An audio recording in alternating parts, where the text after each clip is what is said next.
Hey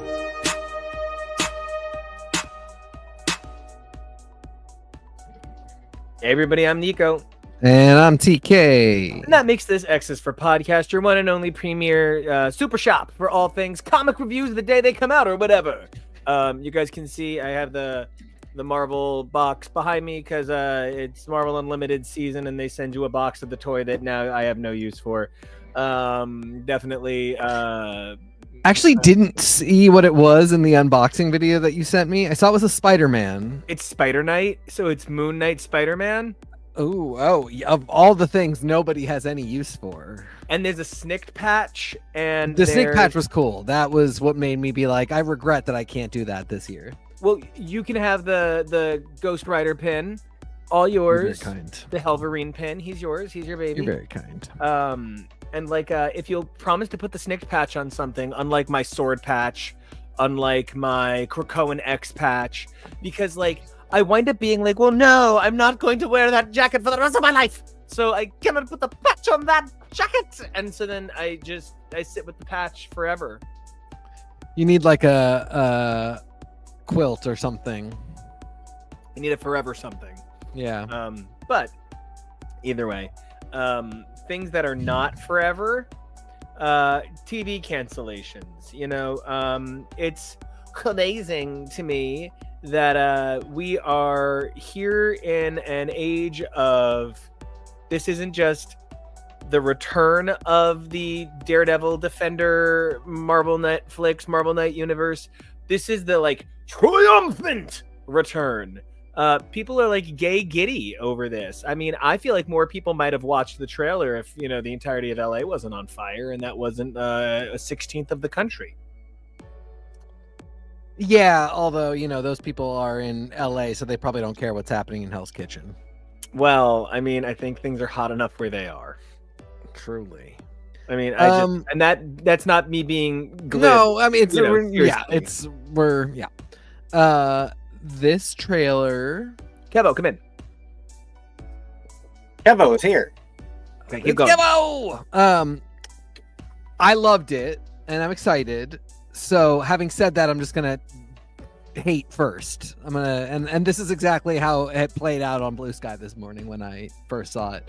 But I'm disappointed that John Bernthal and that weirdo that's playing Bullseye are still in the mix.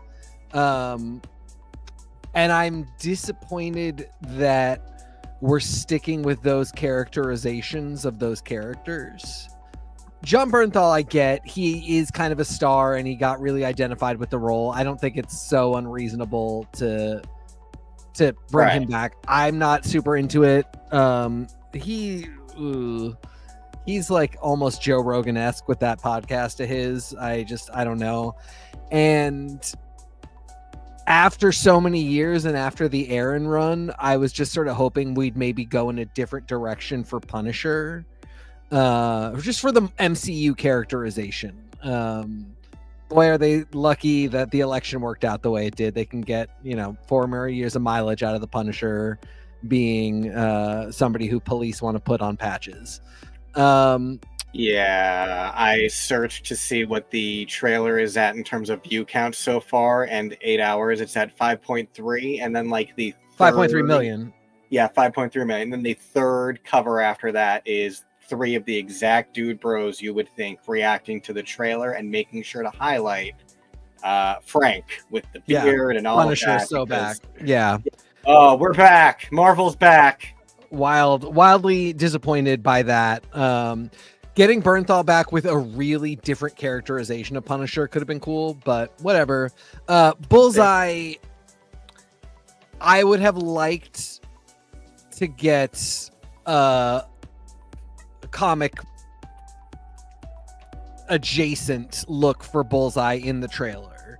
I don't like what we got for Bullseye in the Defenderverse back in the day. And I was hoping we would go maybe a little more camp when we revitalized this whole thing. And then no Electro. Those were my bummers. I can work There with was a all of them. lady who looked like she could have been Elektra, so I'm trying not to get too bummed right away. But yeah, I I did would have see wanted that more. lady. I think that is not Elektra. I think they would not have done that for Elektra. So I think the bigger thing for me, I love the cultural reaction, but there's a certain point at which the cultural reaction detracts from the concept of reacting to the art itself. And so, like, I'm all here to be upset about third video down being, dude broing about a comic book that is always dude broed. But the fact is that Daredevil has far too many dude bros in the fandom in the first place. For me, I think the fascination I have with this trailer is that I don't think I learned anything from it.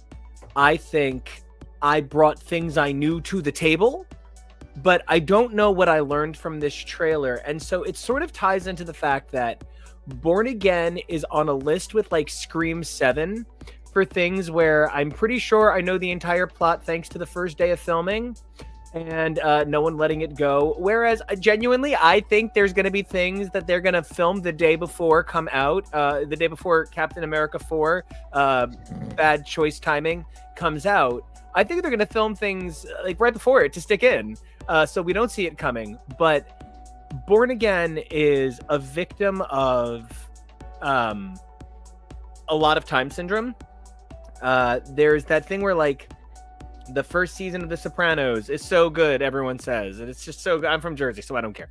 But it's so good, everyone says, and it's because Mark J. Soprano, the guy who created the show, he wrote it over years.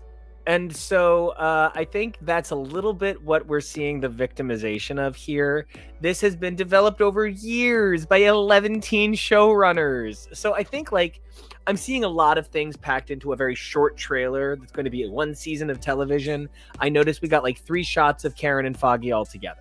I noticed that we got a bunch of shots of Muse, but like I don't think most people know who Muse is other than he's fucking scary looking. I don't know that the actual idea of Mayor Fisk was explored in a way that would make sense in the trailer if you haven't also seen a Variety article. So then I wonder how much of this trailer is about tying into Variety articles. Did you know that Daredevil the Born Again series is a tie-in to all of the articles that has been coming out about it?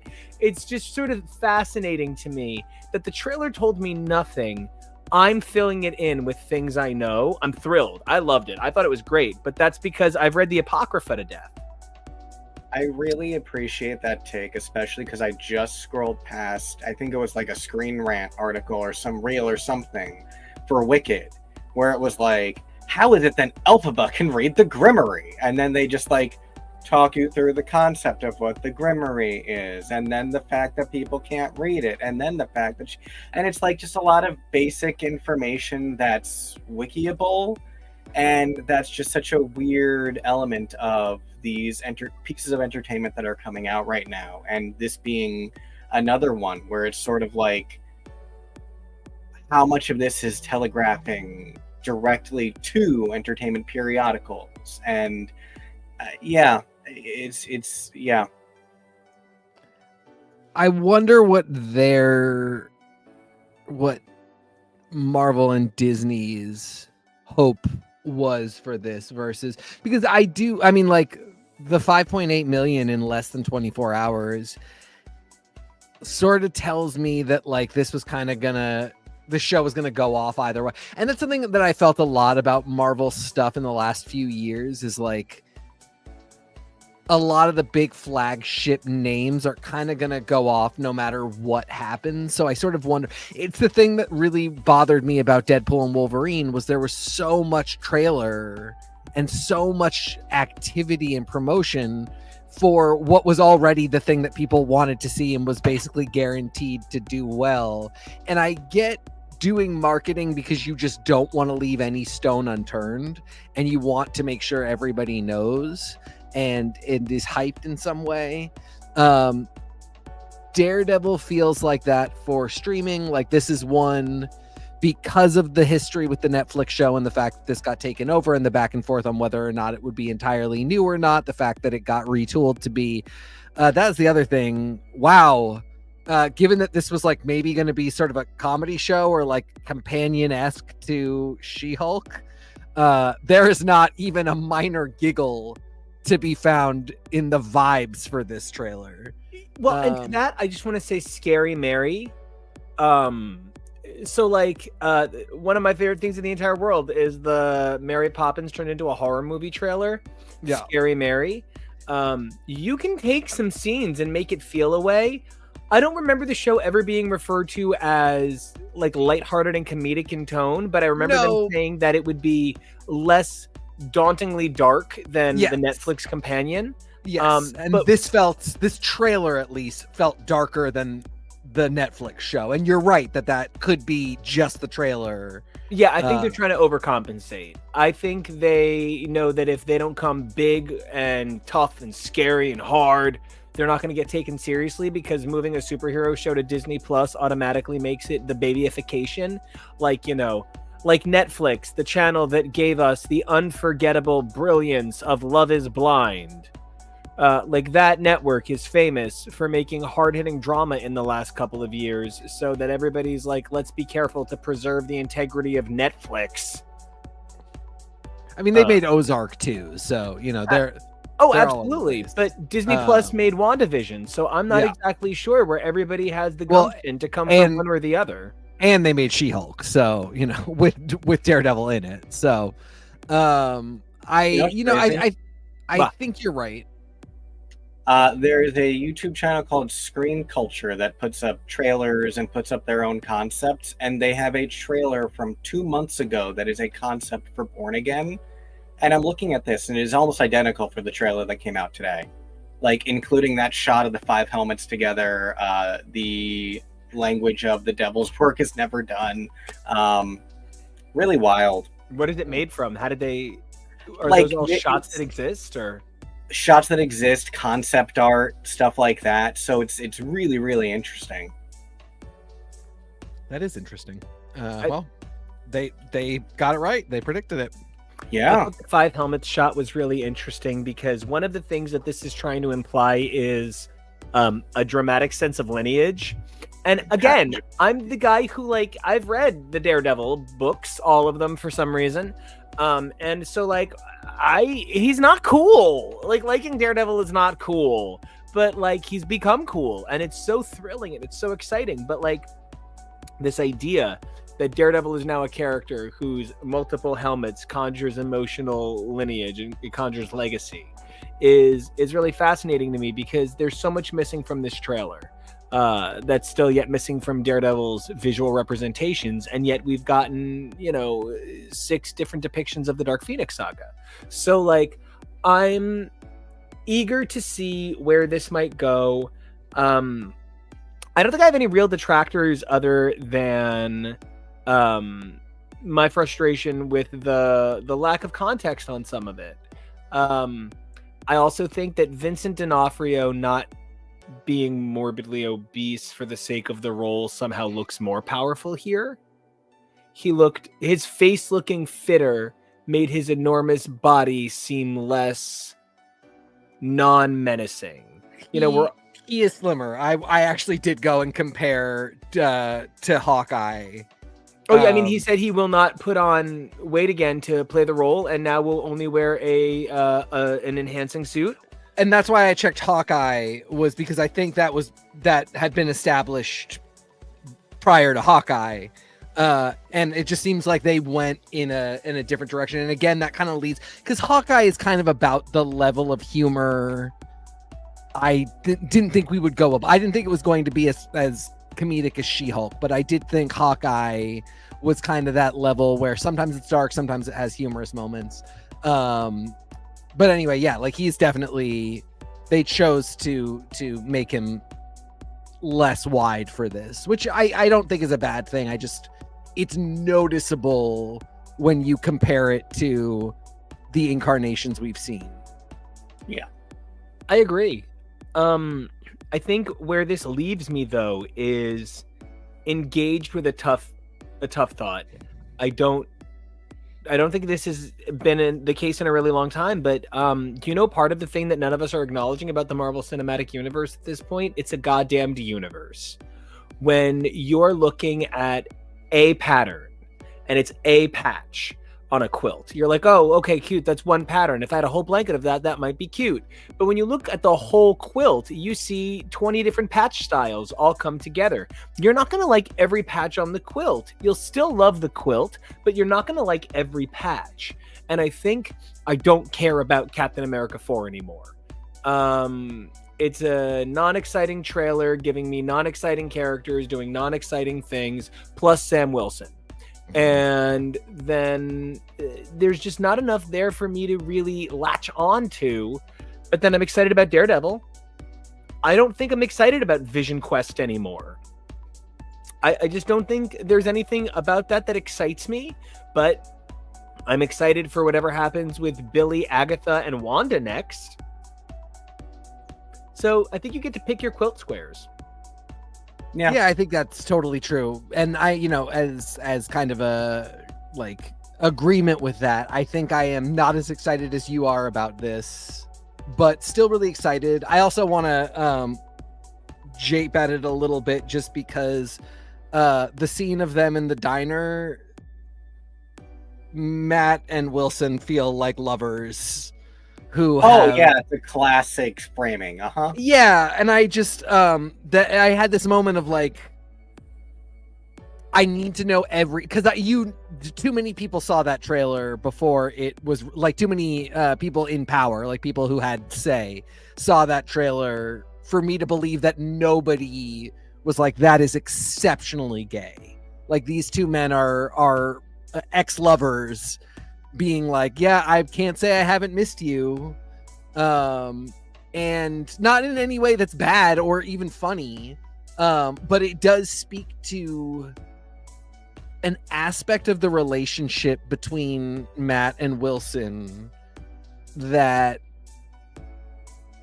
I don't know, sometimes, like, for as much as I have loved all of our DC coverage, I think people constantly tell me that Batman and the Joker are two sides of the same coin, and that, you can't have one without the other. They're inextricably linked and all of these things. And I never feel it. I never have any idea what anybody's talking about.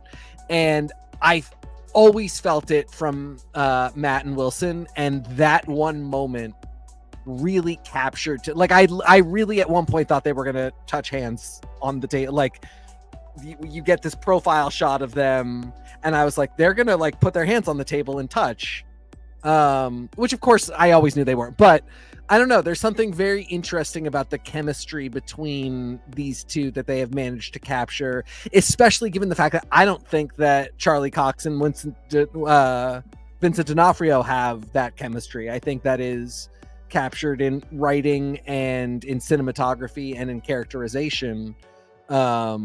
That's what's doing all the heavy lifting. So it was one of the things that made me particularly excited about this. Kevo, how about you?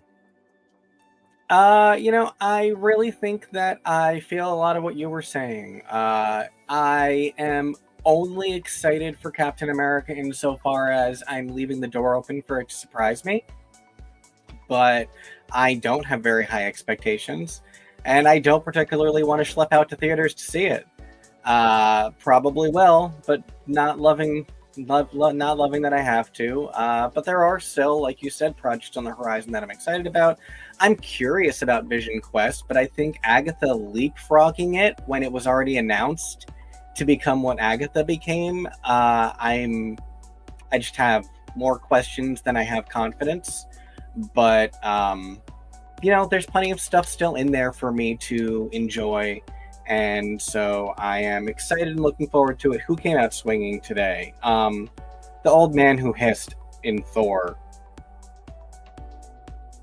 Anthony Hopkins. Anthony Hopkins came out swinging, being like, those movies are dumb. You cleared your paycheck, though. So I think it's a lot more like the ones who are out here saying they're fun. And if you just have fun, just have fun. And that's all you're supposed to be doing. So I hope that Daredevil is fun. I hope that there are cool things. I hope it's not too dark, But they're gonna really try and swing and bring in the boys Game of Thrones type of fans. So we'll see what they do, and it's coming soon enough. Also, tough talk from the guy who was in fucking Hearts of Atlantis. So I know, that's the thing. Like, why don't you just calm down? You don't need him, Sally Field, all these people that feel the need to make snarky comments. For what? You barely did anything in the movie. So what are you snarking about? And, that's even part of where I feel really cautious about going forward with the MCU and recognizing that I'm not going to like all of it. I'm going to like some of it. And that's okay. Yeah, I mean, I want it to be... I feel like before Endgame, it was sort of important to me that I like all of it because you weren't getting that much, and it might really feel like a while. And also, like, I was constantly like, well, if this doesn't work, somebody is going to just pull the plug. And now it's like, okay, if Marvel's doesn't work, we're pulling the plug on Marvel's too, which is a heartbreaking disappointment to me. But I don't think we're never going to see Iman Vellani or Teyonah Parris or Brie Larson again. So I'm a little more okay with the fact that the Marvels flopped financially, even though for me it still remains a favorite. And then on the other side of the coin, I too think I'm just not going to... I don't have high expectations for Captain America 4. I don't care if ultimately that winds up being if I wind up not liking it, because there's already other stuff on the horizon that I'm looking forward to. And I sort of feel the same way about Daredevil. This trailer, not anything in it that is quite the direction I would want to go. But one, I'm open-minded that, again, as Nico said, it's just the trailer. That doesn't mean this is the show. And also, like, I loved Agatha so much that if I don't like a single episode of Daredevil, I'm not going to be like, oh, Marvel's done. Like, the whole idea has flopped. No, it is, as Nico also said, a whole universe. And so, like, yeah, if I don't like the Earth planet, Mars is probably cool. And I think we're all going to be okay. But I do hope it's funny. And I really would love to know if we're getting any Elektra. Yeah. I tend to think we will, but maybe not right up front. I think they want to take their time. Maybe she'll even be introduced later on as a new We Daredevil. still don't know if it's Elodie Young, though, right? Right.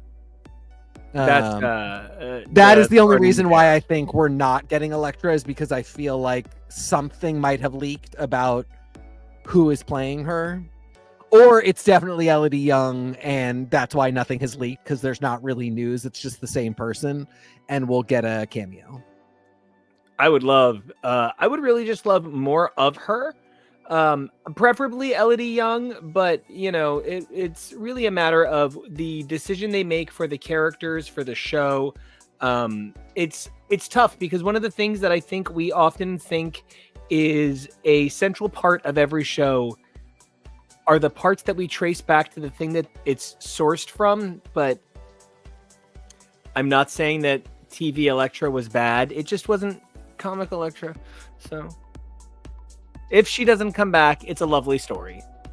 Yeah, that is and we talked about this on the show before, because I love Elodie Young, and I think she is just so good. But when I fell in love with her, I hadn't really been a comics. I hadn't read Man Without Fear since the early 90s. And I hadn't met you. Like, I know Daredevil stuff. And since I got it, I'm sort of like, no, it needs to be a beautiful Greek woman with hair so big it takes over the entire screen. Otherwise, it's not really right. And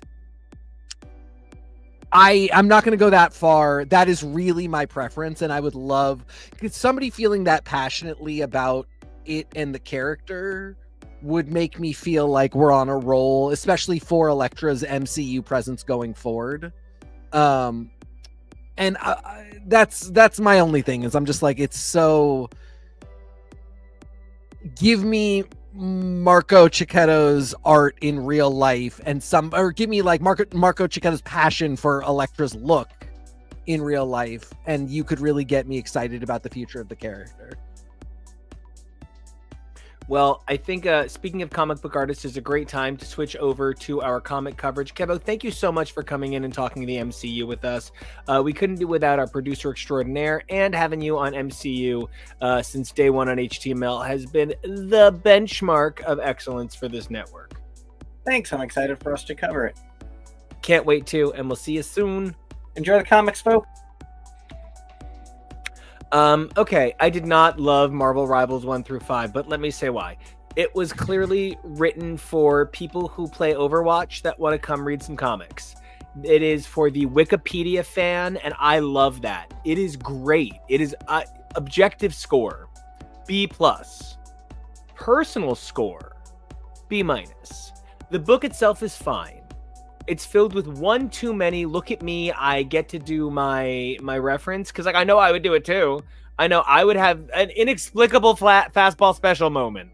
I know that I would reference every random piece of canon I ever cared about. I can't blame anybody, and the writing is just absolutely great, developing character personalities in a very short period of time with very limited resources. The art is fun, but the book is obviously for kind of like the gym teacher says we need to bring home our gym clothes at the end of the week kind of generation. And that target audience is terrific. It's just not me. You said something that flagged for me immediately, which was this is for the Overwatch player coming to Rivals. And the only reason I don't agree with that is because the Overwatch comics are better, but I don't think that's what you meant at all. So I only wanted to bring it up because you said Overwatch, so I get to say Overwatch now. And that for actually, I had a similar reaction on the opposite end of the spectrum all around. For me, this was personally a B+. I thought my objective score is closer to a B-. And again, like my first reference was also Overwatch, for which I have read all of the comics and everything. And I was disappointed because Overwatch took their comics much more seriously because they had to, because they actually didn't have 60 plus years of character development to rely on and get to play around with, like, you know, a trunk at a costume shop where you just kind of get to pull stuff out and play around. They actually really, really had to tell you what one voice, like they had to give you the story behind one stupid voice line that a character says that then everybody goes, oh, like who is McCree talking? They changed McCree's name. God damn it. Who is this character talking about? And now finally we do like a short comic that tells you, so it can't be a joke. It has to be kind of real. And so much of Rivals felt like, somebody who's like got the opportunity to take it up and do their references and have their fun. I guess I just really saw this as like the potential to be its own kind of Spider-Verse type of thing where like we could actually say it was really happening and say there were consequences and intersect it with the Marvel universe a little bit more. And instead it's just sort of silly. Not bad at all. It did feel notably like more of a kid's comic than even an all ages comic. And there were things like this went harder on Penny Parker's background than anything Gerard Way wrote, including like Penny Parker is supposed to be Peter's analog in Gerard Way's Spider-Verse universe that he created. And so the comic makes this reference eventually. Her father is going to be Richard Parker, just like Peter's is. But then the whole time she's saying, oh, you're my father. because he's the Spider-Man and her father was the original pilot of the spider suit, but nobody ever picks up on the fact that they both have an Aunt May and an Uncle Ben. I don't know. There were weird things like... I mean, they do in issue 5. She specifically says, "My father, Richard," and he goes, "Richard?" Yeah, no. I know. Like, that's literally what I'm saying. Like, there's even that moment where she's like Aunt May, and he goes, "Oh," like there's like a. I do think he gets it. She doesn't, because I think it's meant to reflect his multiversal knowledge. But like I thought that was one of the threads. No offense, one of the few threads I thought paid off. Yeah, it's not that I didn't think it paid off. It's that I felt like it was odd that it paid off. That's like a bigger... I almost would have, as an editor, said you can't say that because we have failed to touch this in Spider-Verse, which is where it should happen. And so now I'm left in this place where I'm like, okay, some of the most important Spider-Verse lore about a character is now in a unlimited Marvel Rivals comic. I definitely get where you're coming from with and that. Then on the flip side of things, there's like 20 different references to how adorable Jeff is, which is just, of course, the objective truth. But then like it'll also randomly be like, no, this is a serious thing with Namor. I don't know, it just felt a little all over the place in a way that like I giggled and had fun with as a reader and as a Marvel Rivals player, but as a Marvel Comics person, as a Marvel lore person, and as a person that's constantly trying to figure out what the structure of the multiverse is and how the super flow is going to move through it. I'm very Garth Ennis, John Hickman forward. This just felt like, I don't know if this can keep up or be supported when the greats show up to tell you how the Marvel multiverse functions. I think that's really even part of where I was sort of thrown off. The fact that it's just a 6v6. Like, it's just a 6v6. And then they swap out Thor for Squirrel Girl. I don't know that I go anywhere with it. It feels kind of generic. And God, this is just a problem I'm really starting to have. There's too much punning. In everything, everywhere. No. But it's like, I love to make my Remington steals, but like the truth is I don't make nonstop Remington steals, and I love to bring up obscure references, but I try to pad them with tolerable, recognizable, normal people references. This was like a really well-written fan guide, which is not for me, who's read everything. And I haven't read everything, but I've read enough. No, you've read everything. Like, if anybody's read everything, it's you. But obviously nobody has. But whatever, we're going to call it for today. It's also a difficult mix of Marvel stuff and Rivals stuff. So it's not, it's not the Marvel universe for Rivals players, and it's not what's going on in Rivals for Marvel Comics people who aren't necessarily playing the game. It's a mishmash of both in a way that I don't know super helps either audience.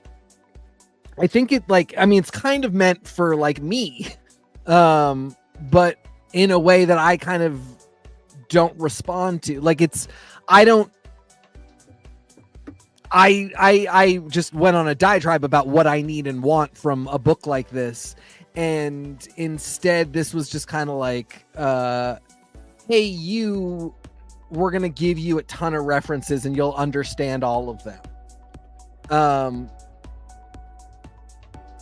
Great. But also, like, I don't know. It just, it was also, I found it weird that, like, it didn't, for all of the references it made, it didn't reference, for instance, the fact that, like, the game is based on that structure of duelist Vanguard strategist. So, none of the, like, Jeff is never called a strategist, which of course he's not, because he's a fucking land shark. But Thor's never called a Vanguard. I don't know. It's so fascinating to me that we're all obsessed with a Jeff that spits, when mostly the last time I knew a Jeff that spit, I was not a fan. Is he watching right now? I hope not. He was my big brother buddy, so. Definitely not. Hey, Kevo. I mean, it was perfectly fine. It's perfectly fun. Also odd that it didn't come out this week. It's not done. It's a week late. It should have been out on what? There's one more, yeah. Yeah. It should have been out already. I don't know. Just weird. Totally good. Totally fine. If I were Marvel, I would be replacing Spider-Verse events with this. And I would be taking this a little more seriously. And I would maybe see what you could do about having the outcome be determined by a season that ends during issue 5, maybe issue 4. Yeah, I would see think what I could do. And that's another thing is this really made me curious about what the timeline was. Because one of the characters is very new, and now I just can't remember who. But like even Squirrel Girl. Well, like Iron Fist. Thank you. Yeah, Iron Fist and Squirrel Girl. I'd be very curious to know when this was commissioned and who was told what. Because we knew who, a year ago, we knew who the initial characters were going to be, but we didn't find out who those last 5 were, including Iron Fist and Squirrel Girl, until a couple weeks before the game came out. And I would just be curious to know if the author was given a list of characters that they could like possibly use, or I don't know. I'm just curious about when characters are determined for this game and when comics are commissioned for it. I do also want to add to that something that is really relevant to this conversation is that we are fully aware that there are a lot of delayed characters in the code for Rivals. So what a multifaceted level this has to be coordinated on. What do you do if at the last second they're like, no, Squirrel Girl is being held back. Instead, they're launching Mantis. Mantis actually did launch. Squirrel Girl is being held back. Instead, they're launching Gamora. Yeah. Like, be ready to launch Gamora. Quick, switch it. But you can't replace Squirrel Girl with Gamora, and Gamora is just launching nuts out of her face. That's a different movie. Yeah. And so, like... But you can absolutely do that in the video game, and to your point, like, everybody... I guarantee you in the code, every single Marvel character you can conceive of is somewhere for some reason, despite the fact that some of those people are not going to show up at all. I could be wrong. Stranger things have happened. I simply do not think Paste Pot Pete is going to be in this game. I don't know. Forbes said it, and Forbes has never been wrong about anything, especially not video games. Precisely, their forte, what they always thought they would end up doing. Marvel is a 60-plus-year-old company with just an insane list of characters, and when Marvel approached NetEase and said, "Hey, you want to do this game?" I promise you, there were weeks, if not months, where people sat and developed. And this is I was telling Nico, like, this is the difference between Overwatch and Rivals. Every single Marvel character can be sorted into one of the groups, and you can say what their power set is today. With Overwatch, they have to create the character first. They know who some of these people are because of the Overwatch lore, but like nobody knew what kind of character Echo was going to be, even though we knew Echo was an Overwatch character that we would meet eventually.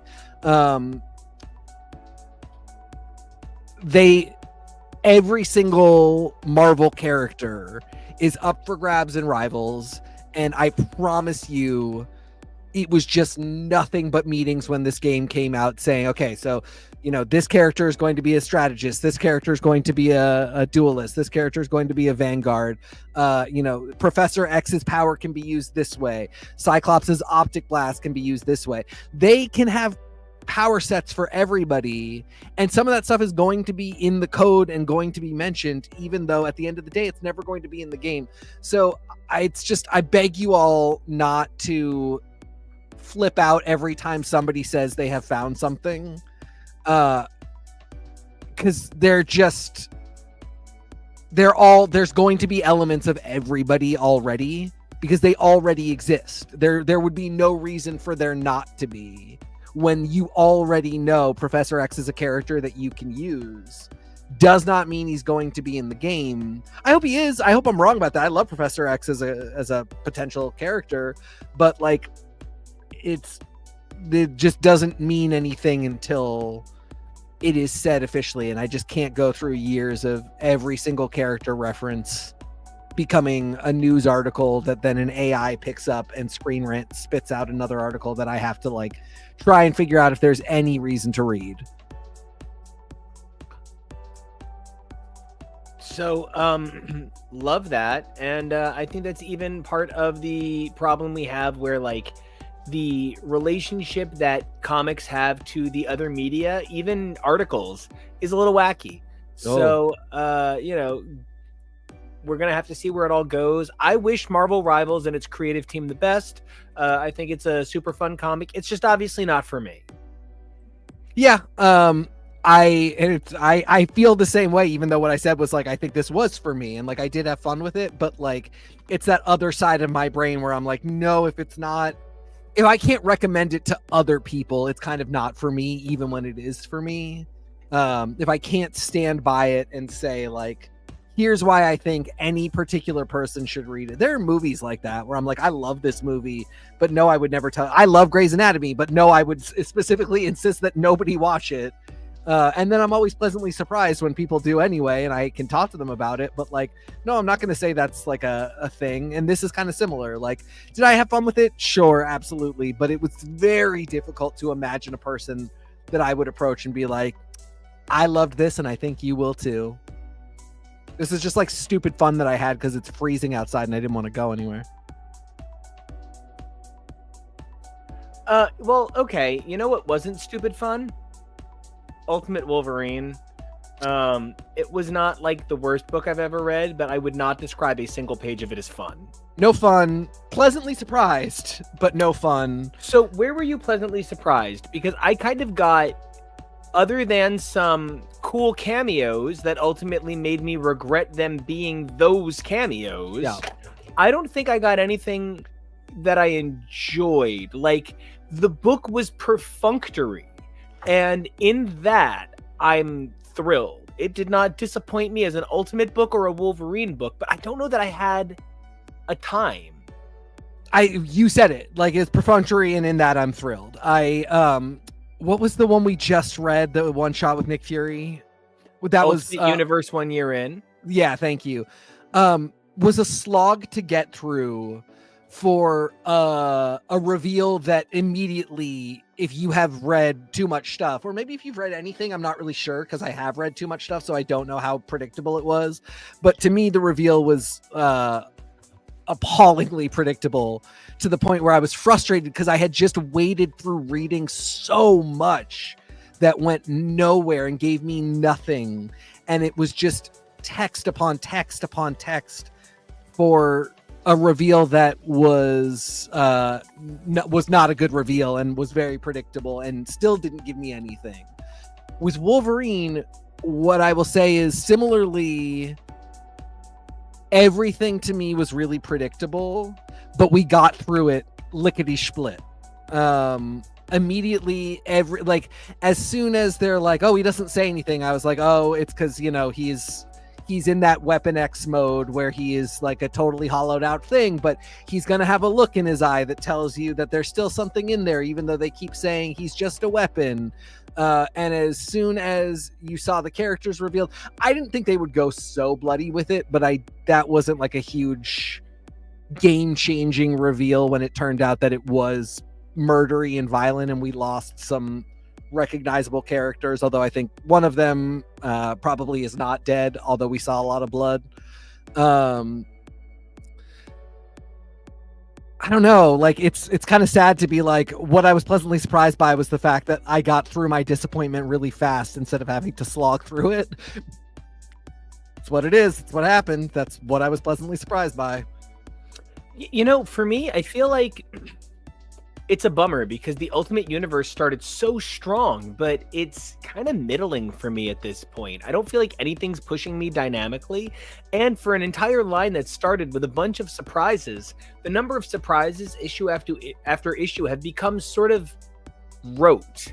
I don't know how you can have an expected surprise, but the Ultimate Universe has managed to capture that energy, and then at the same time, I really like Raid on Grey Malkin.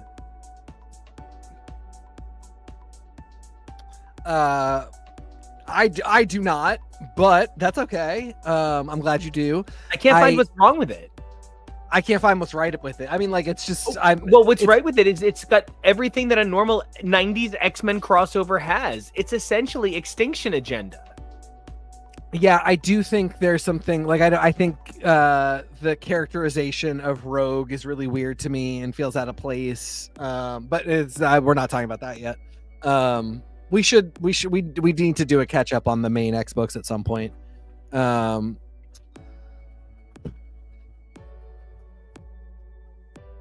There was so much promise when this new Ultimate Universe started, and a bunch of that promise was simply the words Jonathan Hickman. I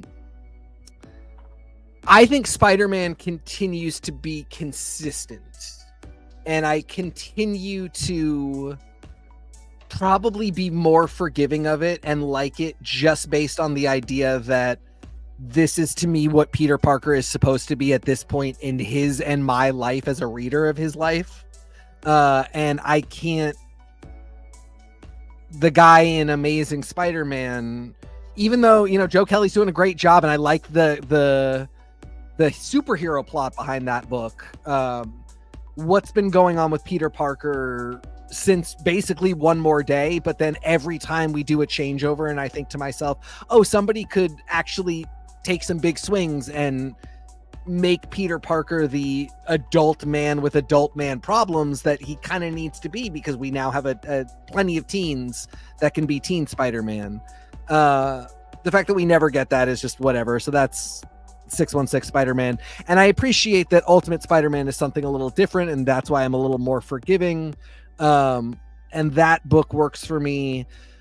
Ultimate X-Men is a feast for the eyes and a really cool thought provoker, but it has no through line to make me say Ultimate Universe. Black Panther, really cool book, but same thing, kind of no through line and not the same feast for the eyes that Ultimate X-Men is. And then Ultimates is actually where you just really completely lose me with this. And so when I add that all up, that's not like, oh, this is bad, but that's not Ultimate. The original Ultimate Universe at least really said, we're going to give you something entirely recognizable, but detached in a way that it felt like a very powerful parallel river. This just feels like a beautiful little stream. And maybe that can be okay, but for as disappointing as the original incarnation of the Ultimate Universe ended up being, it felt big the whole time. I kept paying attention because it felt like there was something going on I should be paying attention to. Again, kind of like Rivals, this is a tough one. Even when I love something about it, it's very tough to say, I'm going to tell somebody they should read this. Yeah, I mean, it also kind of feels like it's an element of a bigger picture and they want us to travel with them to that bigger picture. But I need them to kind of earn my bigger picture attention. Yeah. I need them to get me to caring about whatever it is that the Ultimate Universe is building toward. And right now, I feel like so much of the promise was in that initial explosion.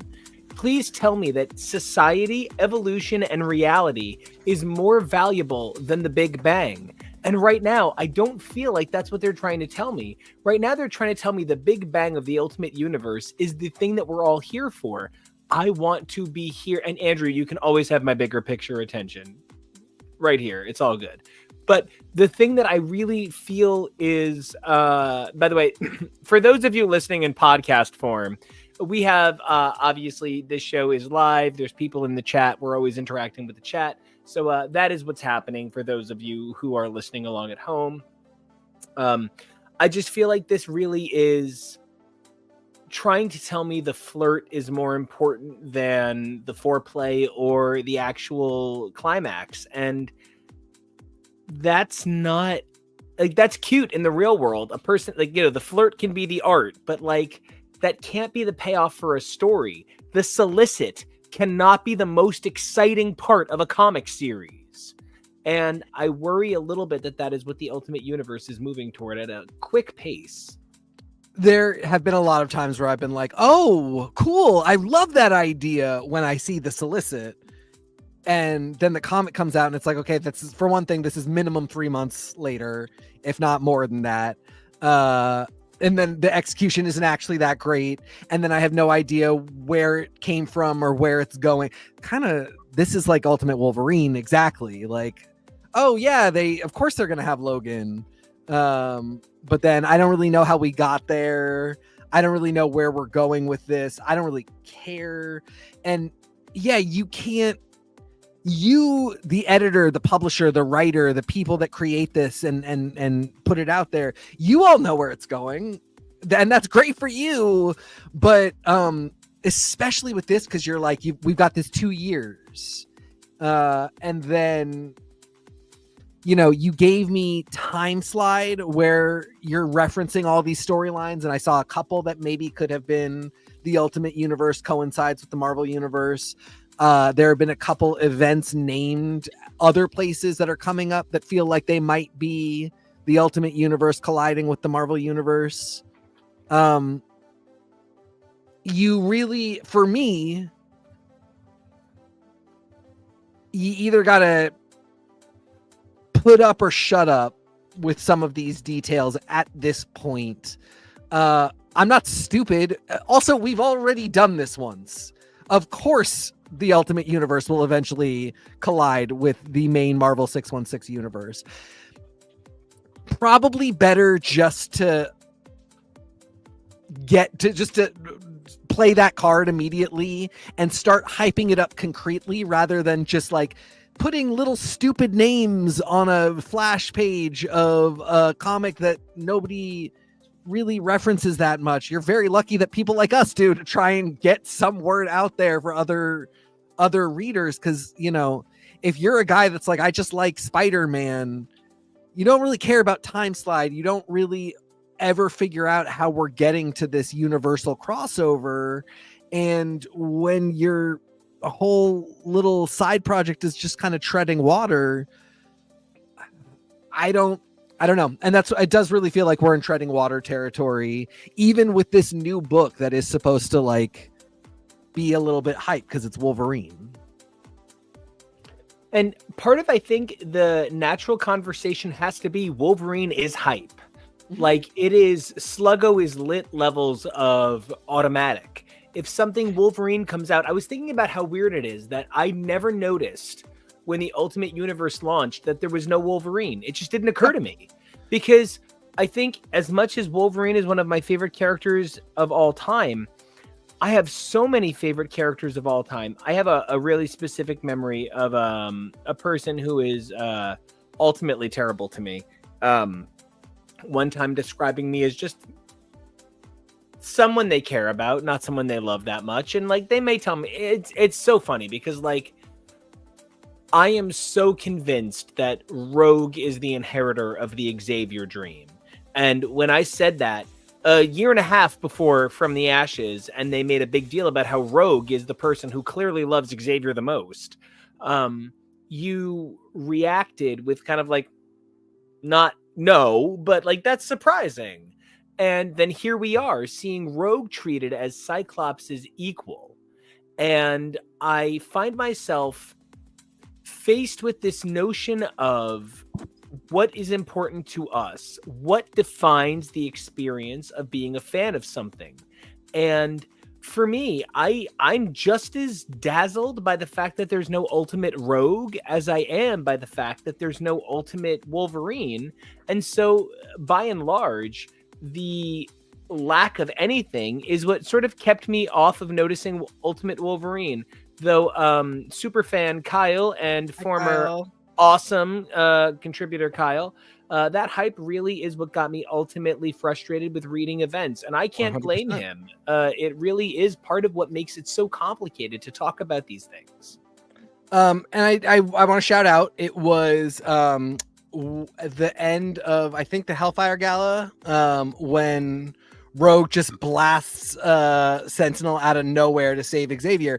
That's when you said it, and you're right, I did look at you like that when you said it at that moment, and then you kept talking and you convinced me within the course of the discourse, and I've kind of been living on that ever since, and that's sort of what kills me about Raid on Grey Malkin, and that's kind of the interchange. Just like I think you're so right that Rogue really is the way that Kitty, you might say, is the ultimate Wolverine child.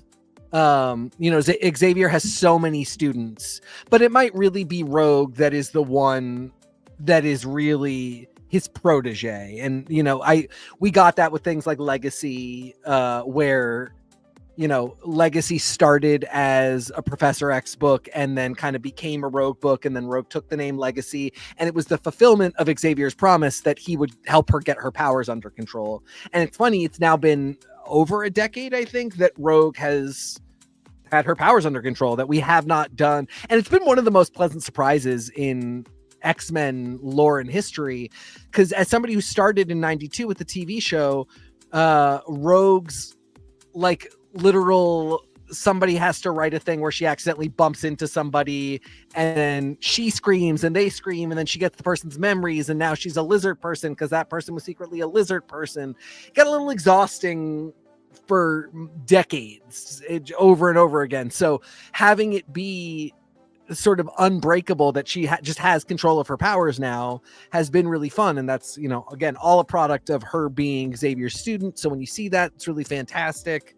I think the other thing with Wolverine, I've been stoked that he has not been around, and I've been stoked that it's not just a given that he's there.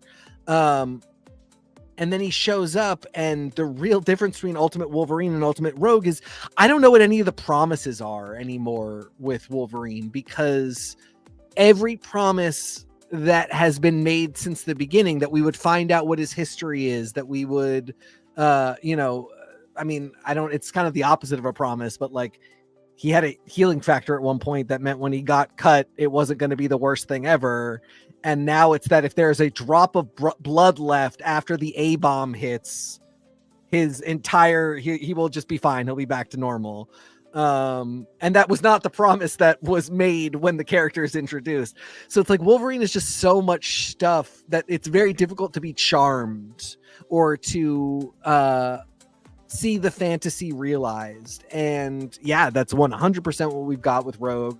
I think that's a great example of a character that I maybe would love to see in the Ultimate Universe, to see what somebody could tell me about how the promises are different here. But that's just kind of not what Marvel has been doing at all with the Ultimate Universe. It's just kind of, oh, look at it.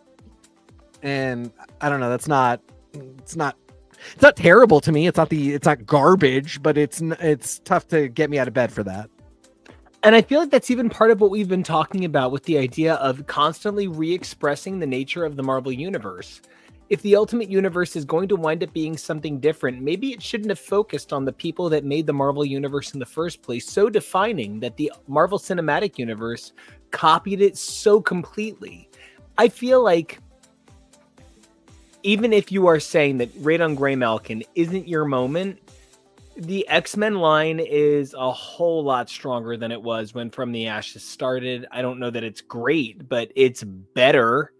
And I feel like the Ultimate Universe is weaker for wear. And, I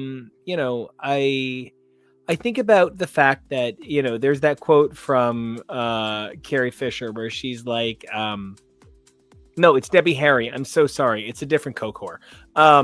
Debbie.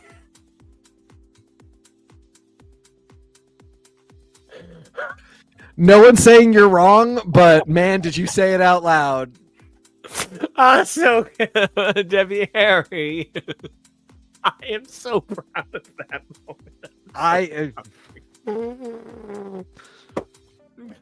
Debbie Harry is talking about how it's like 1975 and she's in the village with some friends and she's just on a couch and David Bowie just goes, "Want to see my cock?" and just like takes his dick out and she's like, "It was so big. It was so beautiful that he shared it with us. It wasn't sexual harassment. It was lovely." What? That's insane. But there is something very specifically like glorifying an era. There's something very specifically like sexualizing a moment that in retrospect, I don't know that she felt that way in 1975. And I'm not Debbie Harry. I've never done that much coke in a single night. So like not in a single night. So keep up with the rest of us, Nico. I know. I got to dream bigger. Jesus. But next time I go to Tennessee. But the big thing I walk away with is that good for Andrew with the Jinx quote. The big thing that I walk away with is that David Bowie wound up so beautiful, by I'm Afraid of Americans, let alone by Dark Star, that, the Iman effect, the black wife effect really hit David Bowie. And he wound up so beautiful, so incredible, such a moment of art living every single day as this exquisite example of what someone could become if they truly were a piece of art their whole life. And I think about how this transformation takes time and how it's iterative. What I described of David Bowie in the 1970s is kind of gross. And yet who he was in the 2010s was so beautiful and sexy and amazing that iteratively he became less sinister for his mistakes in the 70s. I kind of think that's what we're talking about with a character like Wolverine. When he started, he was just a fucking goblin. And who we have now is treated like a samurai and a legend and a king. And honestly, in 1975, Wolverine would have gone up to somebody and been like, "You want to see my cat?" And like, but in 2025, we treat it like, "And he unsheathed his mighty glory, and the light shone upon his face." And that's gross. That's horrible. As somebody who thinks his junk gives life, like, I still think that's insane.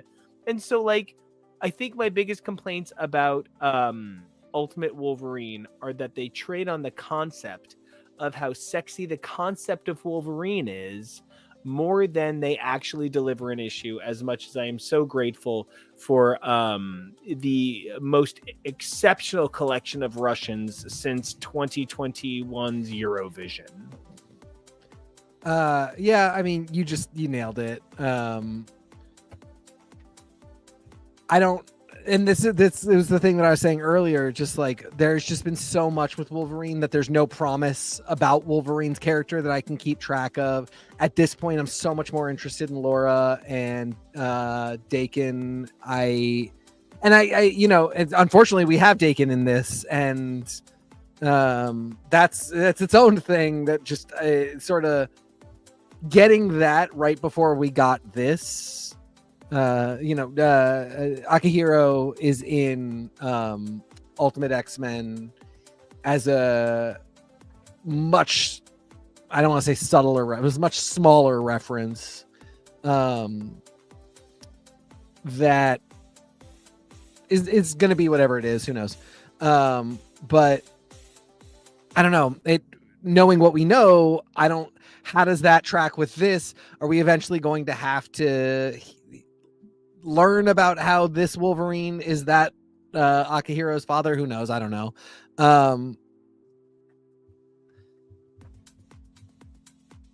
the Legend of Wolverine, unfortunately, is not so mighty. I think for us, I think we're saying that you can just insert him into something, and it's gonna be glorious because it's Wolverine. Maybe in 1998, maybe in pre Last Stand, but post X2. I don't know. There were times, sure, but I don't. That hype for movies is one thing, and it's different for comics. I don't know. It's fine.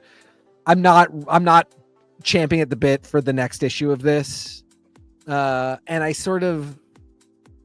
There's basically nothing you could promise me I'm going to learn about this Ultimate Wolverine, or that could happen to the character. At this point, I cannot conceive of anything that would make me care. No, because as much as this was a really capable and competent first issue, it didn't really provide anything that wasn't promised by the idea of seeing Wolverine in another universe. And that's something that we talk about with Spider-Verse and, I guess even MC2. If you're going to do another iteration of a character, if you're going to do an idea that is somehow non-canonical but still in the same vibe, how are you pushing us further? I caught up on a bunch of comics in the last couple of days, and I was looking at Mystique, and one of the things that really hit me is, as good as a book as it is, every other page is somebody going, "Your Mystique just dropped the act," and like, oh, well then I'm not gaining anything from the fact that she's shape-shifting. Oh, okay, well then I kind of just generically push it off. And I feel like with the Ultimate Universe, specifically Ultimate Wolverine, down to the big dumb hair, it's too easy to see this as the same character that I recognize from years gone by, and it doesn't do enough for me to make me excited the way the Ultimate Universe's promise made me excited. Yep, nailed it. What does get me excited is all the Aquaman reading we've been doing lately. I don't know how that's happening, but I really enjoyed Aquaman #1 for all of its thinness. Hey, Jeremy Adams, you're not a bad writer, but you are a guy who needs a trade. You are a trade writer, and that's great. That's amazing. That's super cool. That's a season of television, and there's nothing wrong with that. And in the binge age, but it means that sometimes issue to issue, I'm kind of bored. Aquaman #1 gave me a lot of promise. The issue itself didn't excite me so much as it gave me a setup for Aquaman to be excited going forward. And oh man, did I enjoy just seeing what he added to Batman Superman World's Finest. Man, that was the fucking sassiest shit you've done. I mean, was there a dude in your lap? What was going on? There was a reference here. I don't know if you caught it. To us? Because that was To how me. sassy that was. Oh. To my hometown. To the fictional baseball team that we have. That oh is my God, our is that your Portland? Yes, because Tim Curry is from Maine. His father is from Maine. And our team is the Sea Dogs, not the Sea Devils. But that's our Portland. And that's, that's his favorite team. So, hey, we have the Mariners for hockey. We have the Sea Dogs for baseball. And coming 2025, we have the Hearts of Pine for soccer. No football team. So yeah, I was charmed because of that. It took me way too long to realize that the four-limbed people have the four limbs that humans have, 2 arms and 2 legs, and I kept waiting for 4-armed people to show up, and I realized the mer people are the people who have a fishtail and 2 arms, and then the other people are just humans that live underwater. And the whole time I'm looking at every page trying to figure out where the 4-armed people are, and finally it hit me, and I felt like my muscles were very big. You're a Timbo. Thank you. Yeah, I mean, this was fine. This was fun. This is a good book. I don't. DC doesn't market. I complained that Marvel doesn't market enough. DC markets less. DC seems to have no strategy but just write the comic, print the comic, publish the comic, see what happens. Make bad game, make good game, make animated thing, hope for the best. Yeah, it's all just hope for the best. Whether it is cinematic genius or the stupidest thing you've ever read, the strategy is exactly the same. Nothing changes. On that topic, did you see the director of Flash basically say, yeah, it's not that it was a bad movie, it's that it didn't appeal to 4 different quadrants of moviegoers, which is men over 25, men under 25, women over 25, women under 25. The movie was great. It had nothing to do with the actors. It's really just that the movie didn't appeal to women, because it turns out, according to demographics, women don't like the Flash. So the movie was great, the acting was great, Ezra Miller's a prince, but it's that women are the problem with the Flash in general.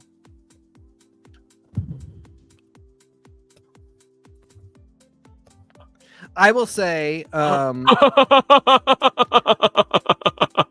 I was so excited about that movie. And I really I have not cared about a single DC movie, but I was so excited. I was so there. I was so ready. And then it was entirely because I was not going to go support Ezra. I found out about what Ezra Miller was doing, and then I wasn't going to go see it. And then, DC, you don't make a convincing straight dude, Nico, says Andrew. And that is 100% correct. And it's not because, you have gay mannerisms or anything. It is because you cannot stop talking about and looking at butts. Men's butts. Oh my God, I love butts so much, dude. See, there it is. Nope, we're not going to go off on this tangent. We got comics to talk about. And I do want to just say, to even give him a little bit more time on men's butts, I don't necessarily side with a lot of people who are like, it should have just been Grant Gustin, then everyone would have made $1 billion. No, I don't think it would have done any worse, and it might have even done a little bit better. I don't think that was the solution, and I think people who say that don't understand the transition from CW-TV to WB Blockbuster film. Yeah. But that also wasn't, that there were a lot of problems, and Ezra is certainly not a prince for a lot of reasons. No, that's not why the Flash failed.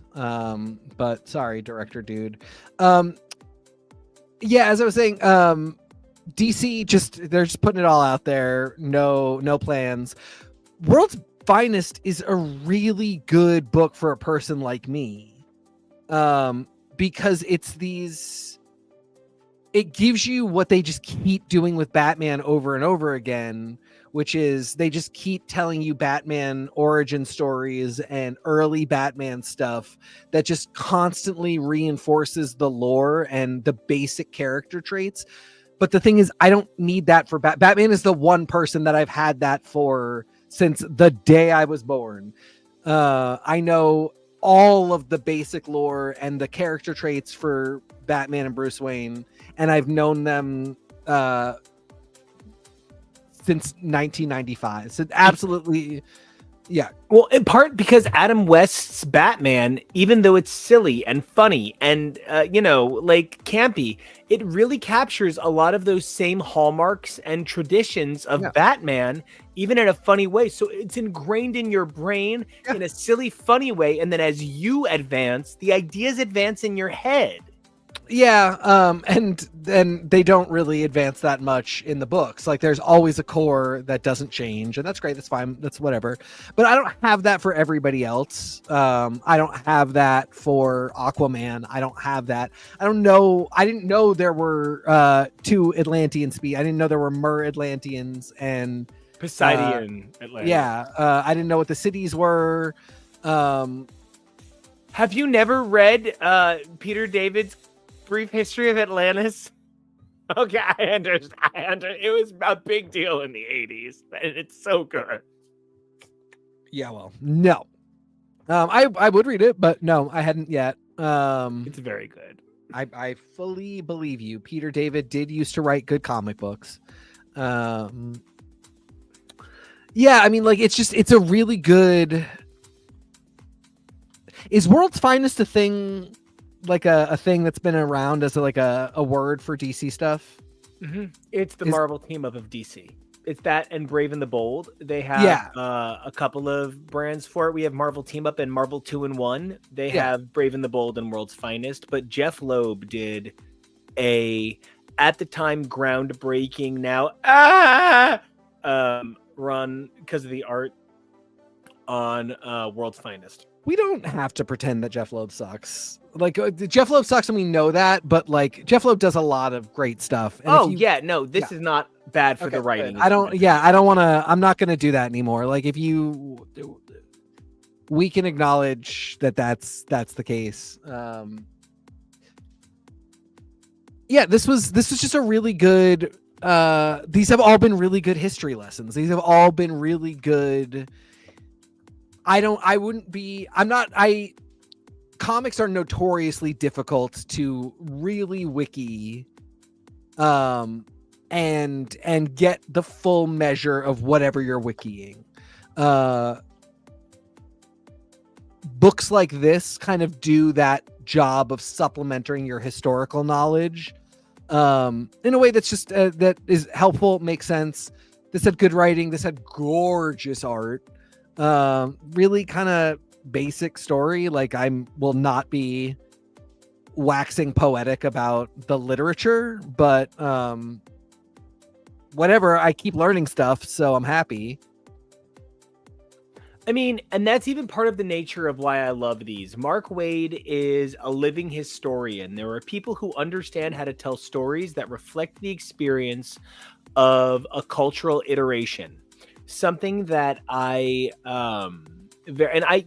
exactly. Andrew, wax on, wax off, jack on, jack. Wait. So the thing that I often think about when it comes to thinking about iterations of characters like Batman and Superman is with Mark Waid, you're talking about a guy who loves to write history as though it's now.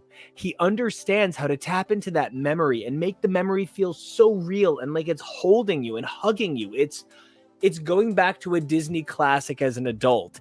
It's revisiting how good Steve Winwood's song for Balto is. And I'm not going to back down. Steve Winwood makes great music. And so I don't care how much of that you heard. If you came back on Steve Winwood is great.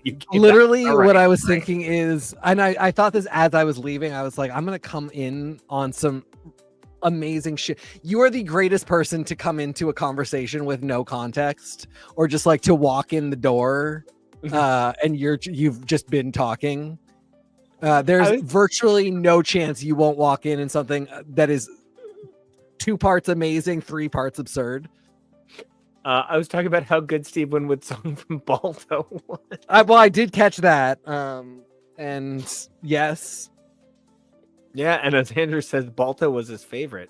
No, I do think that, the idea of Batman and Superman is so ingrained in the general public. It has become what Spider-Man is and what Wolverine kind of has as well, which is why when Marvel tries to do you've never seen a Wolverine origin like this before, and you have, don't try to tell me that Nestle's Toll House chips are incredible in a cookie and that's groundbreaking. I know that chips go in cookies. Don't tell me that Wolverine is a fascinating character to enhance espionage and war-based storytelling. I know that. Give me something expository in an exciting way, or acknowledge that what you're doing is basic in a sexy, exciting way, like World's Finest. Though I will say, of all of the Mark Waid giving me what makes me so happy, this was my least favorite that we've done on the show. This was a B- for me. This didn't move everything as much as I wanted it to.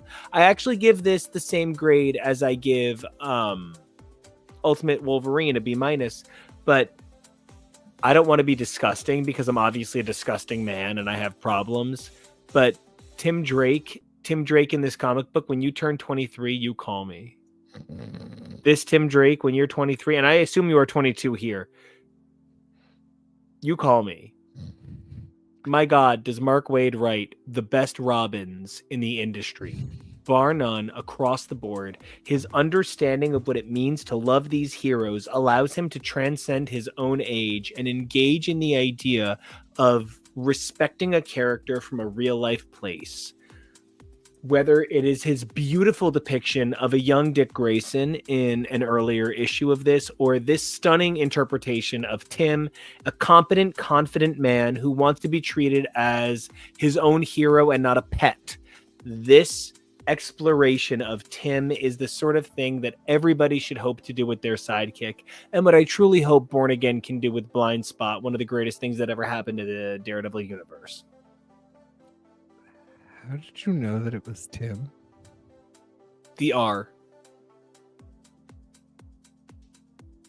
Okay, but a normal person could not have picked that up. And then that's Tim's costume, isn't it? I don't fucking know. This is a reveal to me. I just spent this whole issue being like, and Robin is great, because the last time I read this fucking book, it was Robin.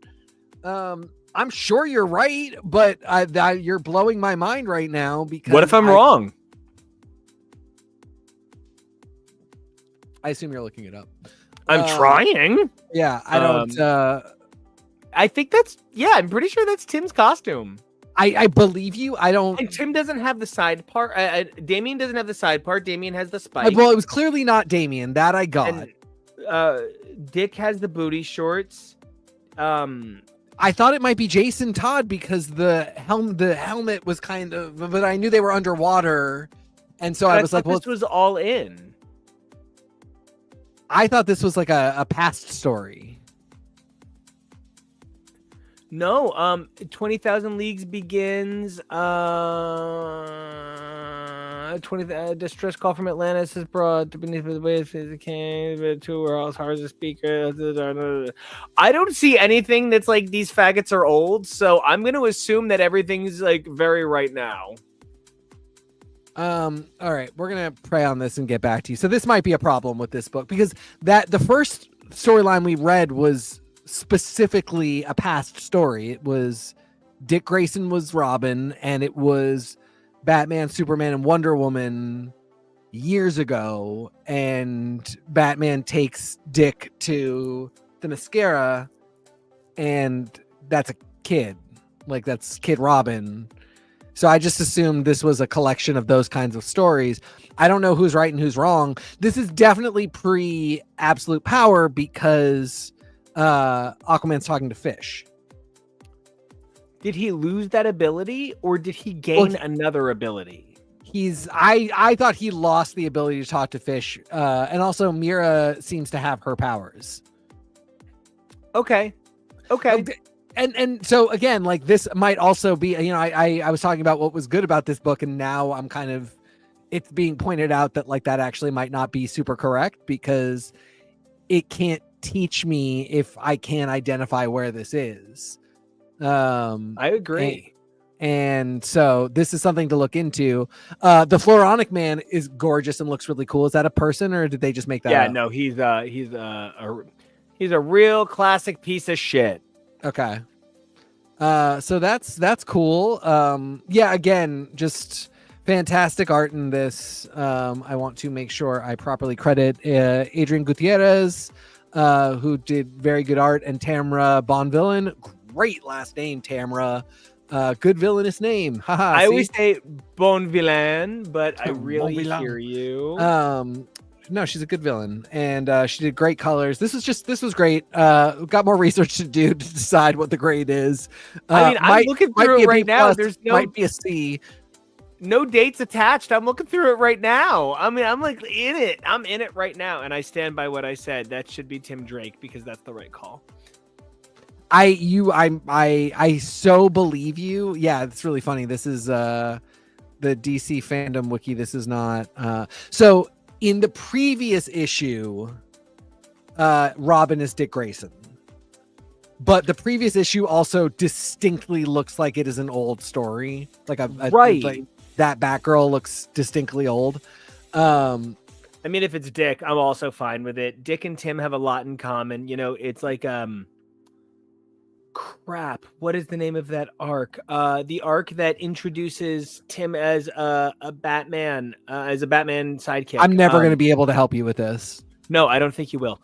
But like he doesn't just become Robin.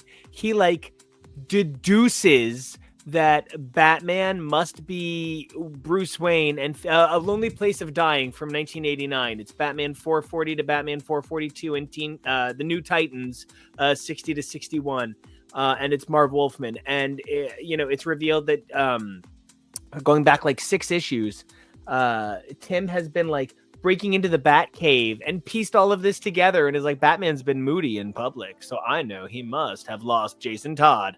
What? And so like it's so good, but like that's the whole point. Tim is the Batmaniest Batman who ever Batmaned. He is like the Robin. Dick is Nightwing. Dick is definitely Nightwing, but we just in this book saw Dick not being Nightwing. So that's what gets things complicated. And then I just pulled up the Tim Drake DC fandom, and like I see how from the costume your deduction seems 100% correct. But again, they don't ever name him. I mean, in the mid part. Yeah, no, I mean, like there's the only, I will say the mid part I'm not going to give you only because that's going to be artist interpretive, including in a way that like they might not, your distinction might be the thing that an artist should pay attention to, but would fail to because they have their own concept. So like, I think you're right. It sounds like you're right, but if I go tomorrow and they update the fandom wiki and say specifically that it is Dick Grayson, I'm not going to be like, how is that possible? It just can't be Stephanie Brown. That's the only one I'm going to hold against. Yeah, probably not. Anyway, gosh, Green Lanterns are complex. So, okay, I reread Civil Core as a crossover before this. What, nothing happened. I don't... So much happened and nothing happened, but also so much happened, but also, I mean, it's very confusing. So for one thing, Civil Core, let's just throw it out there. I kind of was wrong, but only because they didn't do what it seemed like they literally said they were doing. Agreed. They definitely seem to indicate that the Civil Core was about kind of doing the Green Lanterns doing civil service work and doing, being the Peace Corps. And for one thing, I thought this was going to be a like long-term status quo shift, and instead it is like 5 total issues. And like not even 5, I think it's 4, because I think it's 16, 17, 18 and the Civil Core special. And after that, literally this issue starts with Hal being like, the Civil Core is no more. Well, what the fuck was it in the first place? And also like the event that started it all happened. It's like in 2 hours. Like, yeah, Theros shows up and it's like, I am super crazy and powerful now. And then they fight him for 2 hours and then it's over. So what was the Civil Core? It was a moment. It was, it was a dream. Civil Core is the friends we made along the way. It was just such a forgettable moment, and it just really seemed to reset Green Lantern to everything before this run began. Except it didn't, because everything is a little different. And also, it didn't because it happens and then 16, 17, and 18 happen. Civil Core Special happens. 16, 17, and 18 happen. And God, they're just really complex and messy. And I forgot about that until I started reading this, and the expository dialogue and narrator boxes keep having to be like, this is the thing that's happening. This is the thing that's happening. Here's 2 things that are happening on page that we've decided we're not going to explain, which sure, whatever. But I happen to know that little girl is a weird Green Lantern construct that became sentient, has the memory. And I'm like, you don't want to talk about that at all, but I love Green Lantern now because of you. And I think there's a ton of fascination to be had there. I'll tell you what, it's going to take me a while to really like get my Green Lantern sea legs, but I have been there for every appearance of Gray Lantern, of Sorrow. And, So I get to just love what a stupid emo character this is. That feels both vaguely pointless and like it could be one of the most important characters in Green Lantern lore. And that's probably going to be my guy for a while, because I feel like if I ever were to have gotten a ring, it would have probably been in my teens when I was very emo. And this feels like my Lantern. It really does. I hope they can find a way to make this guy not just a villain. Because also, there's been too many wasted lanterns lately. Yes.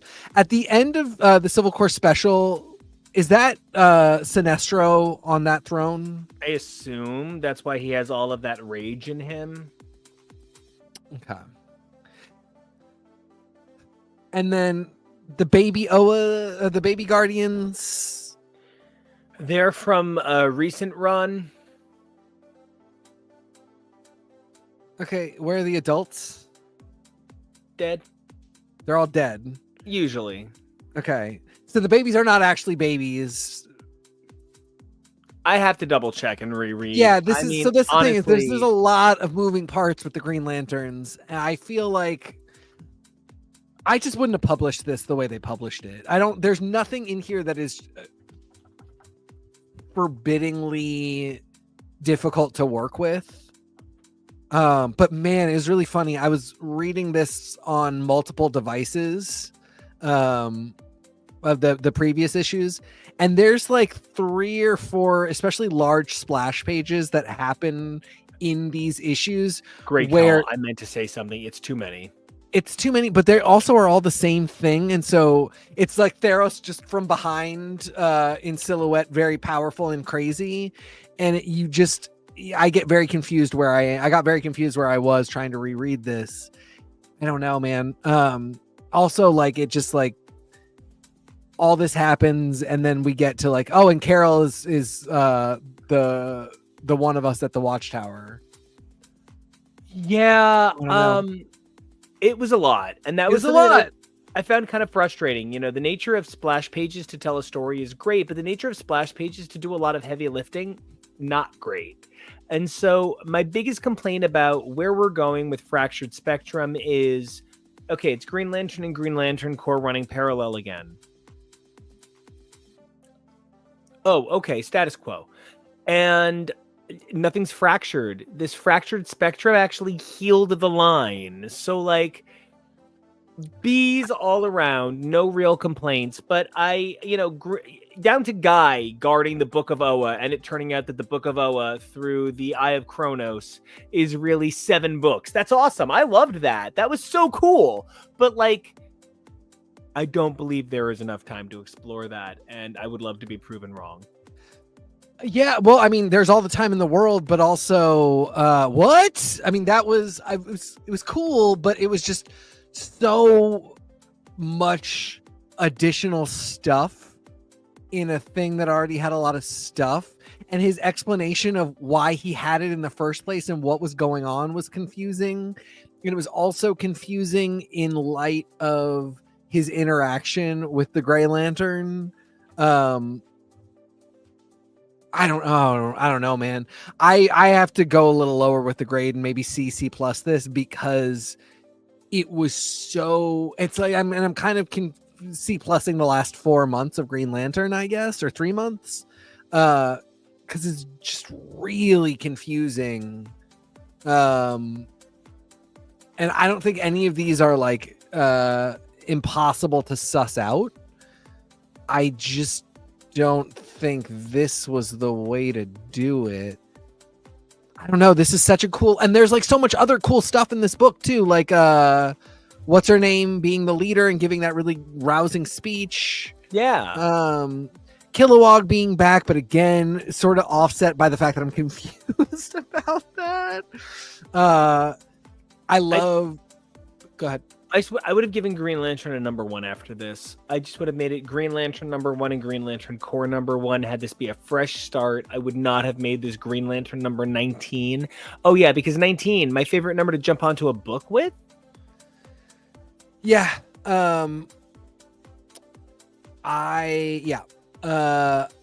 I don't even know. I maybe would have ended this at the end of All In and done 16, 17, 18 and the Civil Core special. That's actually probably it. At the Civil Core special, that should have been a mini, and that should have been Civil Core, and it should have been 4 or 5 issues that wrapped all this stuff up and kind of justified even the idea of calling it Civil Core and having a Civil Core and saying that phrase. Because again, for a core, that feels very important. And, adjectiving the core, I'm immediately like, what does civil mean for this core? Right. And I am 100% certain whatever it means, this dude showing up and just screaming with a lot of tie-dye in the background can't do everything we needed to do. So this was cool. It was just so chaotic, and I'll go back and read everything, but like, again, the measure that I've been talking about is, can I recommend this to anybody? Literally, I have to recommend that if you are not clear on Green Lantern stuff, you either go back and read everything since the most recent #1 very slowly, or you skip this entirely and just see where we end up when this is done. And I hate to have to say that, because DC has been pretty great about like, oh yeah, you can pick this up around issue 19 or like 15. I think it was in the case of like Titans, which I got really into with very little background on. This one is a cluster fluff. Yeah, I really agree. I don't ever want to tell people not to pick up Green Lantern or anything, but I think that something that winds up happening is a general reliance on everybody's read everything. But I was thinking back on this title, and it's 1-2, Night Terrors 1-2, Green Lantern 3 through 13 or so. Then you really need to read All In. And at that point, I would go back, pause, read all of War Journal, Alan Scott, and make sure that you then double back. And when you're reading Absolute Power, grab Absolute Power Task Force 7, because otherwise Jadestone is going to be really confusing. I was going to say thank you, because I completely forgot. I was so happy to see Jadestone again, but you're Same. 100% correct. I was like, I even, as soon as they said it, I remembered. But I was like, oh, this is not a great explanation for the insanity this character has been through. And like, you maybe don't even understand that this is an Amazo that ate. Right. You still don't get that. Yeah. And so then it's just like, okay, well, why? There's a robot, I guess. Why would I care? Well, okay, Nico's now telling you the bibliography you have to read to get all this.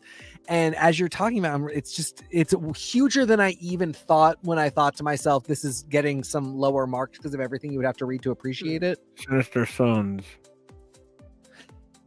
I could let that go. I loved it personally, but if I was going to tell a person how to get up on Green Lantern, I could let that go. Well, wait till Sin Sun winds up being Sinestro's sidekick in whatever he's going to do that's evil next.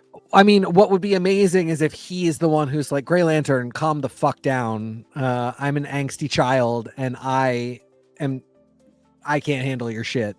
Yeah, I don't know. It's actually been a hot minute since we talked about Sin Sun, since he's been around. So he would have been a great foil for Amanda Waller. Again, like, what a great character to just be like, you're all way too serious.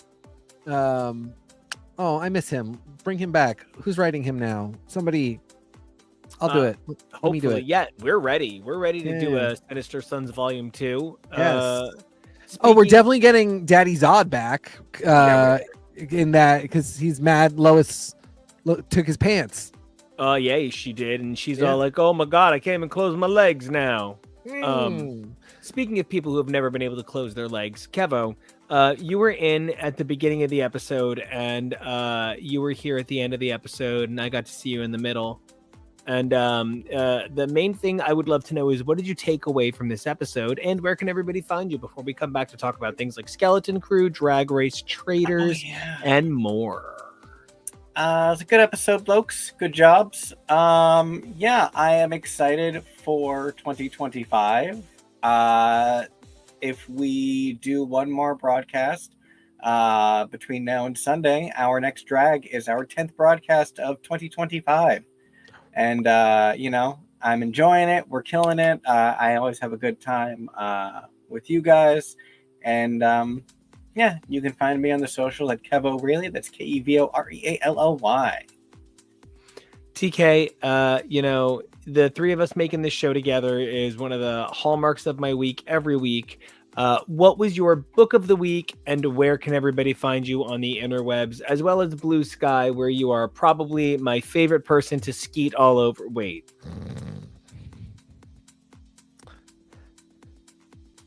I guess I'm going to give it to Rivals because it was lighthearted. It's neck and neck, World's Finest, Rivals. If you had asked me before we started talking about it, I would have said World's Finest, but you threw a whole bunch of monkey wrenches or bear wrenches into that mix. So when we find out who Robin is, I will update you on what my book of the week was. No matter who she is, she got to let you know. Lend her your ears. You can hear her flow. Do you really want her? Is she really I special? think she's really special. I mean, she That also remains my favorite Robin song. And if you think otherwise, maybe you're the Robin. Do you really want me? Am I really special? Interesting. It's given as a gift, it's not my favorite. It's my favorite Robin pop pre-body talk Robin. Okay, for me, it's Hang With Me.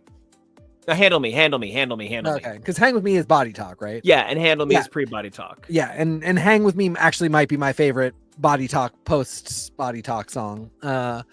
Anyway, I guess I'll give it to Rivals. This was nobody's strongest week. No Big Two's strongest week. So we'll keep reading. We'll keep looking for those diamonds in and out of the rough. And Blue Sky, TK Accidental. Sounds like they are working on their Instagram alternative flashes. I am going to be playing around with Pixel Fed this week, but I think that I think we're probably not doing that, but I will be deleting Twitter as soon as I find another alternative. So I can't wait to see flashes. TK Accidental. Nico, favorite book of the week? Where can everybody find you? Do you make any other kind of media, like maybe sonically sounds? I actually record the beeping noises for microwaves. That's the 30-second beep, and then that's the 15-second beep. They're very different. I think they also use that one for my LG dryer. Yeah, they actually, when I originally did it, it was going to be for Maytag. I didn't know we were getting bought out. It was shocking, but no, I do want to say my book of the week, it's going to be a weird decision, but my book of the week actually goes to a classic Batman title. Legends of the Dark Knight was a title. Oh, you didn't say we could choose other stuff. Well, I'm going to do it because I want to pimp a Grant Morrison title from 1989 that I want you to read. Batman Gothic. It's 5 issues. You'll really enjoy it. But if I had to pick something from this week, honestly, I would probably have to give it to Ultimate Wolverine because it did the job. Not that I thought that this Mark Waid throwback, but it wasn't great, but it wasn't the best Mark Waid throwback of the last year. So I don't want to overhype it, but Ultimate Wolverine, it really did the job in a way that satisfied me. That really is my takeaway. I was not disappointed, and I was ready to be. So I was really glad to not be. And that's a huge marker in a world where I sat through X-Men Origins Wolverine. So, and speaking of other Sonic things I do, this unbelievably sexy gentleman next to me is indicating that I make all the music in the background on this show. And you can check it out at Nico Action Music, NICOACTIONMUSIC. You guys can check it out over on SoundCloud at Nico Action, NICOACTION. You can also use Nico Action to find me all over the internet, NICOACTION. But For this show, you guys can check us out at HTML. That's Husbands Talking More or Less. X is for podcast and X is for show. You guys can check us out every Sunday doing the drag race coverage that we love. Every Wednesday doing comics. And Fridays, Saturdays, Thursdays. We're always getting online doing sexy shit. But then 3 things you guys can do for us that's kind of like special, like that's really romantic. Comment. Oh my God, I can't believe you would comment. And oh my God, are you really gonna get... You guys subscribed. I can't believe you subscribed. Oh my God. But no, really, like, comment, and subscribe. It's a big Do those deal. things. Oh, do them. But the 3 things that we would love for you guys to do for yourself. Number 1, please stay safe. Crazy world out there. It's real cold these days. Please stay warm and take care of yourself. Number 2, be brave, because what's inside of you is amazing, and we want to see that grow and become better and better every day. And that's why we want you to evolve daily. Who you were yesterday, incredible. Who you are today, amazing. But who you are tomorrow, that's the dream. And we can't wait to be there with you. So until then, please take care of yourself, and we'll see you.